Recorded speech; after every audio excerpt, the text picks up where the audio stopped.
ओम नमो शिवा आदी कावडी घेतली खांदी मिळाली संत मांदी त्याचे चरण रेणू वंदिरे शिवनाम शीतळमुखी सेविपा कापडिया दड दड दड दड दड दड दड दड पळसतला काही काळा बापुडिया श्री संत ज्ञानेश्वर महाराज अलंकापुरी पंचकृषी प्रदक्षिणा वर्ष 14वी आज आपण नव्या मुक्कामाला जात असताना पुण्य पावन भीमा आणि भामा या दोन नदीच्या संगमावर आलेलो आहोत.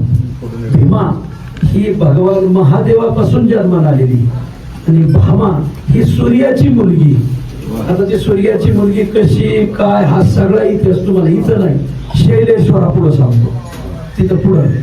आता हा हे संगमेश्वर माणसाने घरी स्नान करण्यापेक्षा ओढ्याला स्नान करावं, ओढ्यापेक्षा माणसाने नदीला स्नान करावं, नदीपेक्षा माणसाने तीर्थाला स्नान करावं आणि तीर्थापेक्षा दोन तीर्थाचा जिथं संगम आहे तिथं स्नान करावं. संगमाचं स्नान सहज संगम तुका म्हणे तू उत्तम असं संगमाचं खूप मोठं महत्व असतं.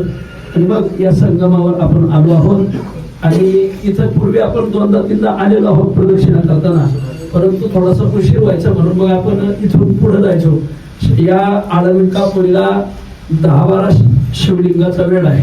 आपण अलंकापुरी निघालं का पहिलं शिवलिंग लागत आपल्याला मातुरलिंग, दुसरं मरकळचा सोमेश्वर, तिसरं तिथल्या भीमा आणि इंद्रायणीच्या संगमाला संगमेश्वर तिसरा, वाघुलीचा वाघेश्वर चौथा, आपल्या पुण्याचा नागेश्वर 5वा, पुण्यातला पुणेश्वर 6वा, सोमेश्वरवाडीचा सोमेश्वर 7वा, पुढे गेलं मग इंद्रेश्वर 8, ब्रह्मेश्वर 9, काल सिद्धेश्वरचा खेळता सिद्धेश्वर 10 आणि आज हा संगमवाडीचा संगमेश्वर 11 आणि शैलेश्वर 12.